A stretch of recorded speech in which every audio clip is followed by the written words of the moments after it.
J'appelle à nos côtés Félicien Lapierre et Pascal Fèvre, sous vos applaudissements, de la banque BNP Paribas. Applaudissements pour tous les deux. Soyez bienvenus. Vous allez bien? Question, Félicien. Au regard du contexte économique, les banques continuent-elles de financer les projets des franchisés? Alors oui, chez BNP Paribas, nous finançons le marché de la franchise et pour être très précis, nous finançons tous les secteurs d'activité de la franchise.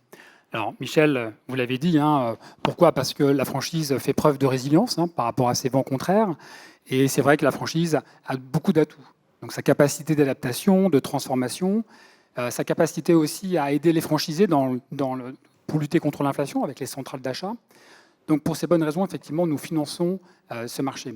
Néanmoins, 2023 n'est pas la même année que 2022. Le contexte économique a changé, on l'a vu. Oui, ça c'est le moins qu'on puisse dire. C'est le moins qu'on puisse dire, exactement. Et donc de ce fait, nous regardons effectivement tous les dossiers de financement en tenant compte de la hausse d'inflation, on l'a dit, de l'arbitrage des ménages dans certains secteurs d'activité. Et de ce fait, nous regardons tous les dossiers de financement en faisant attention à l'évolution de l'activité des différents secteurs d'activité, justement. Ça veut dire quoi? Ça veut dire qu'il est important d'ajuster les prévisionnels que présentent les franchisés avec leur expert comptable et, le cas échéant, d'apporter, je dirais, un apport supplémentaire de manière à optimiser la réussite du prévisionnel.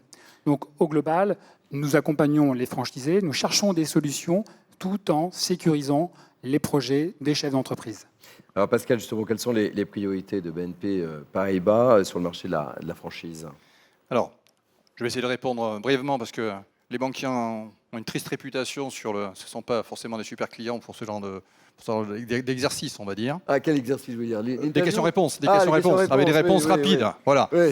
Bon, d'abord, nous sommes là, donc ça veut dire que dans des moments comme ça, c'est important d'avoir des banques qui sont présentes. Voilà. Donc, il faut toujours dire les choses, mais le prouver, c'est encore mieux. Donc, je pense que la première priorité, Félicien l'a dit, c'est de continuer à accompagner donc les franchises dans leur développement et soutenir leur réseau qui, dans les conditions que nous connaissons, des conditions qu'ils traversent, peuvent rencontrer des difficultés. Donc il faut être là, dans ces moments-là, être partenaire pour nous, c'est être partenaire dans la durée. Ça, c'est une attente légitime et nous essayons avec l'équipe de Félicien d'y répondre du mieux que nous pouvons. Et puis la seconde, c'est les aider aussi dans la transition vers une économie plus durable et bas carbone.